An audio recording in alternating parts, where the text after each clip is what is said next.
Good morning my dear students. हम लोग पढ़ रहे थे गद्य खंड का जो लेसन है हमारा नमक, और इस पाठ की जो लेखिका है उनका नाम है रज़िया सज्जाद ज़हीर। तो हम लोगों ने लगभग पूरा कंप्लीट कर लिया, बस थोड़ा सा जो गद्य खंड लास्ट का जो गद्य खंड है वो हम लोगों को पढ़ना है। तो आइए हम इससे पहले थोड़ा सा हम संक्षिप्त रूप से बता दें कि हमने इससे पहले कहाँ तक अध्ययन कर लिया है। इससे पहले हम लोगों ने पढ़ा कि किस प्रकार जब सफ़िया अपने 15 दिन का जो समय है, कालखंड है 15 दिन का समय, अपने भाई बहनों के साथ, भाई भतीजियों के साथ जो है लाहौर में व्यतीत करके पुनः वापस आती है। तो रास्ते में जब वो वापस आ रही होती तो वो देखती है कि जब वह ट्रेन के पास जो भी लोग उनको रुखसत करने आए हुए होते हैं, वो तो उनके साथ केवल वही नहीं, उनके साथ अन्य कई लोग होते हैं जो अपने परिजनों को विदाई देने हैं तो वहाँ उपस्थित होते हैं। तो देखती है कि सभी की आंखों में आंसू है, सबके दिल में वेदना है, सबको तकलीफ़ है, कहीं ना कहीं हर व्यक्ति जो है वह दुखी है। और जो है लोगों का, चाहे वो लाहौर में रहने वाले लोग हों, चाहे वो हिंदुस्तान में रहने वाले लोग हों, सभी की जो पहनावा है वो एक जैसा है, भाषा जो है वो एक जैसी है, और जो है शकल सूरत वो भी लगभग एक जैसा है। यहाँ तक कहती हैं ये यहाँ तक लोगों की गालियाँ भी एक जैसी हैं। ट्रेन जब अटारी जो है लाहौर से आकर के भारत की सीमा में प्रवेश करती है तो बस बदलता क्या है कि जो पुलिसकर्मी लाहौर से जो चढ़ते हैं वो भारत की सीमा पर आने पर लाहौर वाले पुलिसकर्मी वहाँ उतर जाते हैं और भारत की जो सीमा बल है, सुरक्षा बल है, वो वहाँ पर अटारी यानी ट्रेन में सवार हो जाती है। उसको छोड़ उनके हाथों में जो बंदूकें हैं, एक दूसरे को दुश्मनी अभिव्यक्त करते, दुश्मनी प्रस्तुत करते हुए केवल ये बंदूकें ही एक दूसरे के सामने उपस्थित है।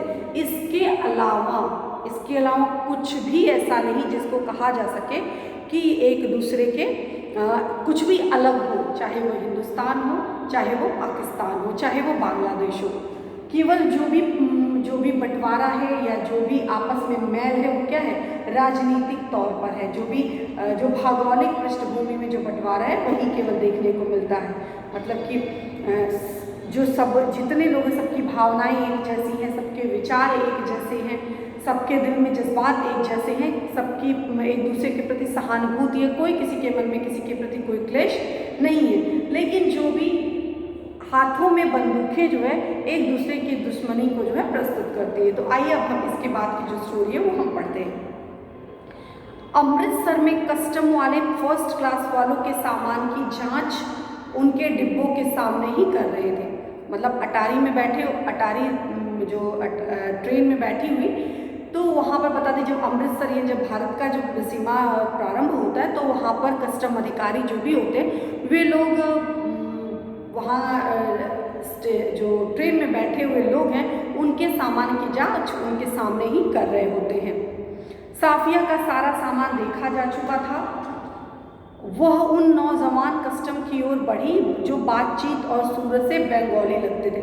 आपको याद होगा इससे पहले एक कस्टम अधिकारी के विषय में बात करती हैं कि जो लाहौर में रहते हैं लेकिन कहते हैं कि मेरा वतन जो है वो दिल्ली है। तो एक कस्टम अधिकारी वहाँ पर मिलते हैं लाहौर में, ये दूसरे कस्टम अधिकारी हैं। तो ये लेखिका उनकी तरफ जब आगे बढ़ती हैं कहती हैं उनका जो हुलिया है, सकल सूरतें ये बंगाली जैसे लगते हैं। देखने पर ऐसा लगता है कि ये जो बंगाली का गेटअप जो है बंगाली जैसा लग रहा है।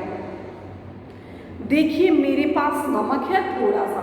बिना किसी बात को उलझाए, बिना किसी स्टोरी के सीधे वो तथ्य पर आती है और तथ्यात्मक रूप से बता देती है कि मेरे पास जो यथार्थता होती है, यथार्थता से परिचित कराती है, मेरे पास नमक है और वो भी थोड़ा सा, मैं थोड़ा सा नमक लेकर के जा रही हूँ। फिर उसने हैंडबैग खोला और उसमें वह पुड़िया उनकी तरफ बढ़ाते हुए अटकते, मतलब थोड़ा सा मन में कि पता नहीं इसको क्या समझेंगे, इस नमक को ले जाने देंगे या नहीं देंगे, तो उसको अटकते हुए झिझकना माने संकोच करना, झिझकना संकोच करना, हिचकिचाते हुए, थोड़ा अंदर से कसमसाहट थी, थोड़ा सा अंदर से झिझक थी, संकोच था, पता नहीं क्या समझेंगे, हिचकिचाते हुए उनको सब कुछ कह सुनाया, पूरी स्टोरी थी जो सारा सिख बेबी से मिलने से लेकर के वो किस प्रकार कस्टम भाई से जो वार्तालाप हुआ, किस प्रकार कस्टम अधिकारी के परमिशन स्वरूप यहाँ तक नमक लेकर के आई, उसके विषय तक पूरी स्टोरी वो बता देते। उन्होंने सिर झुका लिया, सुनते रहे, बीच बीच में सिर उठाते, गौर से उसे देखते, फिर सुनने लगते। बात पूरी हो गई तो उन्होंने एक बार फिर साफिया को ऊपर से नीचे तक देखा। जो कस्टम अधिकारी ने बड़े ही ध्यान से साफिया को एक बार ऊपर देखते फिर नीचे तक कि ये महिला एक अपरिचित व्यक्ति के लिए भावना समझने का प्रयास करें कि देखिए एक महिला जो है एक अपरिचित व्यक्ति के लिए जो उसके माँ जैसी लगती है नहीं, उसके लिए ये प्रेमपूर्ण सौगात जो कि अवैध है, जान के भी जोखिम हो सकती है, किसी प्रकार की कठिन समस्या भी हो सकती है, लेकिन फिर भी वह ले जाने के लिए तैयार है। तो कितना ये प्रेम है, एक देश का दूसरे देश के प्रति कितना जो है प्रेम भाव जो है वो बना हुआ है। इस बार धीरे से बोले, इधर आइए जरा। तो कस्टम अधिकारी ने उनको अपने पास बुलाते हुए कहा। चलते चलते उन्होंने एक दूसरे से कहा, इनके सामान का ध्यान रखिएगा। मतलब कि जो कस्टम अधिकारी थे वो साफिया को अपने साथ चलने की बात कहते और एक व्यक्ति को उनके सामान को सुपुर्द करते हुए कहते कि इनके सामान की जरा आप सुरक्षा करिएगा। प्लेटफॉर्म के सिरे पर एक कमरा था, जहाँ प्लेटफॉर्म था उसके बगल में एक कमरा जो था वो कमरा था। वो दोनों लोग तो कस्टम अधिकारी कमरे में गए और अपने साथ ही वो साफिया को भी अंदर ले गए। साफिया दाखिल होते हिचकिचाई, थोड़ा उनको संकोच हो रहा था कि पता नहीं कस्टम अधिकारी हो सकता है कोई जो कानूनी कार्यवाही कुछ ना कर दे या क्या है, क्यों इस तरह से कर रहे हैं, तो वो थोड़ा सा हिचकिचा रही थी। वे मुस्कुरा कर बोले, आइए आइए ना।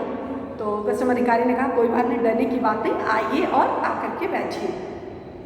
जेब से रुमाल निकालकर उन्होंने कुर्सी को झाड़ा और बोले, बैठिए। तो कस्टम अधिकारी ने बड़े ही स्वागत सत्कार के साथ बड़े ही प्रेमपूर्ण ढंग से हैंकी निकाली और रुमाल से पूरा जो चेयर था चेयर को साफ किया और उनको तशरीफ रखने के लिए बैठने के लिए कहा। साफिया ने पुड़िया और बैग मेज पर रख दिया। बाहर की तरफ झाँक कर उन्होंने एक पुलिस वाले को इशारा किया। साफिया के पैरों के तले जमीन खिसकने लगी। मतलब साफिया को डर लगने लगा। साफिया डर गई कि एक तो अनजान कमरे में बुलाया, फिर ऊपर से एक पुलिसकर्मी को बुला रहे, तो वो ये सोच के भाई की बातें उनके दिमाग में बार बार स्ट्राइक कर रही होती, बार बार दिमाग में बातें आती कि अगर कस्टम वाले जान जाएंगे तो तुम्हारे सामान की चिद्दी कर देंगे। तो ये सब सोच के उनके पैरों तले जमीन जो है वो खिसकने लगी, बहुत ही वो सहम सी गई। अब क्या होगा, उनको बहुत ही डर लग रहा था। 2 चाय लाओ, अच्छी वाली। पुलिस वाला साफिया को घूरते हुए चला गया कि देखो इनकी वजह से मुझे चाय लाना पड़ रहा है। फिर उन्होंने मेज की दराज खींची और उसके अंदर दूर तक हाथ डालकर एक किताब निकाली। किताब को साफिया के सामने रखकर उन्होंने पहला सफ़ा खोला। पहला सफ़ा मतलब जो पहला पेज था उसको वो जहाँ बैठे थे वहाँ पर नीचे जो है ना कबर्ड था, मेज जैसा था, वो कबर्ड जैसा अलमारी जैसा था, तो उसमें हाथ डाल करके कुछ एक पुस्तक निकालते हैं, पुस्तक का जो पहला पेज होता है उसको खोलते हैं। बाईं ओर नजरुल इस्लाम की तस्वीर थी और टाइटल वाले सफ़े पर अंग्रेजी के कुछ धुंधले शब्द थे। बताते हैं उस पुस्तक पर जो था खोलने पर एक तरफ जो है बाईं तरफ जो है नजरुल इस्लाम की तस्वीर थी, जो अल्लाह ताला की जो तस्वीर होती है वो जो है वो बनी हुई थी। और दूसरी तरफ टाइटल मतलब जो शीर्षक था, शीर्षक वाले सफ़े पर अंग्रेजी में लिखा हुआ था शम्सुल इस्लाम की तरफ से सुनील दास गुप्त को प्यार के साथ ढाका 1946। मतलब एक पुस्तक थी जिसमें पुस्तक पर एक चित्र बना हुआ था एक तरफ और दूसरी उसी के साथ टाइटल के रूप में लिखा हुआ था शम्सुल इस्लाम की तरफ से सुनील दास गुप्ता को प्यार के साथ ढाका। तो आप क्या ईस्ट बंगाल के हैं? लेखिका प्रश्न करती हैं। तो ढाका मतलब लिखा हुआ, तो क्या आप कहीं बंगाल के हैं? हाँ, मेरा वतन ढाका है। ध्यान दीजिएगा, जो लाहौर में रहने वाले हैं वो दिल्ली को अपना वतन बताते हैं, जो सिख बीबी है वो लाहौर को अपना वतन बताती है। ये जो है जो अमृतसर में है ये जो है ढाका ढाका को अपना वतन बताते हैं। तो जो जहाँ है भले रहता वहाँ है, लेकिन अपना जो मातृभूमि, जो दिल का जुड़ाव है वो कहीं और है। जब डिवीज़न हुआ तभी आए, मतलब जो बंटवारा हुआ तभी हम यहाँ पर आए थे, मगर हमारा वतन तो ढाका है। लेकिन वास्तविक रूप से जो मेरा देश है वो देश तो ढाका है। मैं तो कोई 12-13 साल का था तब नजरुल और टैगोर को हम लोग बचपन से पढ़ते थे। जिस दिन हम रात यहाँ आ रहे थे उसके ठीक 1 वर्ष पहले मेरे सबसे पुराने, सबसे प्यारे बचपन के दोस्त ने मुझे एक किताब दी थी। उस दिन मेरी सालगिरह थी। फिर हम कलकत्ता रहे, पढ़े, नौकरी भी मिल गई और पर हम वतन आते जाते थे। बताते हैं ढाका में हम लोग, हम और मेरे मित्र एक साथ रहते थे, पढ़ाई लिखाई करते थे, उसके साथ साथ जो है हम लोग का अध्ययन इत्यादि जो था वो चलता रहता था। और उसी बीच मतलब जब हम लोग साथ में पढ़ते थे तो उस समय चाहे इंग्लिश की पोइट्री हो चाहे हिंदी की पोइट्री हो, तो उसमें दोनों भाषाओं के जो कवि होते हैं उनके विषय में हम लोग अध्ययन करते थे। तो इस संदर्भ में वो कहते हैं कि नजरुल को भी हम लोगों ने पढ़ा है और जो है टैगोर की भी लिखी हुई कविता और रचनाओं का हमने अध्ययन किया है, और नजरुल को भी हमने पढ़ा है। मतलब चाहे वो हिंदी साहित्य हो चाहे उर्दू साहित्य, दोनों साहित्य के साहित्यकारों की लिखी हुई रचनाओं को हम लोगों ने अध्ययन किया है। और फिर हम लोग इस तरह पढ़ाई होती रही। फिर 12-13 साल बाद हम चले आए, फिर कलकत्ता में हमने अध्ययन इत्यादि किया। लेकिन जो हमारा वतन है, तो हमारा वतन तो क्या है, ढाका ही है। वतन, साफिया ने ज़रा हैरान होकर पूछा।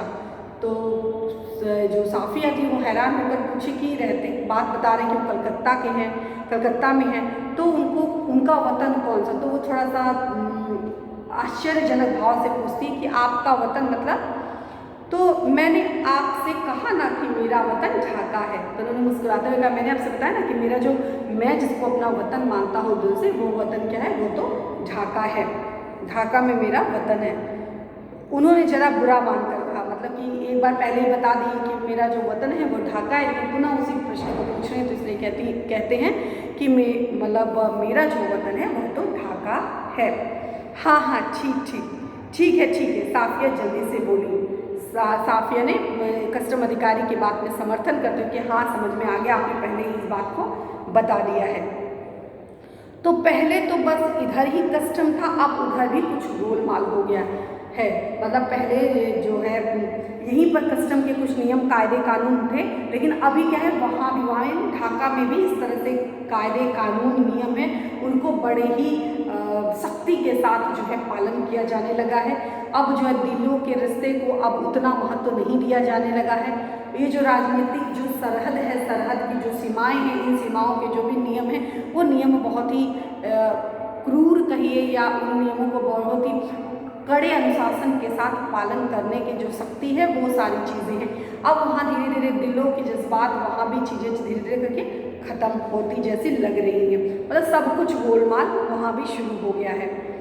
उन्होंने चाय की प्याली साफिया की तरफ खिसकाई और खुद एक बड़ा सा घूंट भरकर बोले, वैसे तो डाब का मतलब होता है नारियल, जो नारियल हमको मिलता है, नारियल का पानी पीते हैं, नारियल, कच्चा नारियल हम लोग खाते हैं।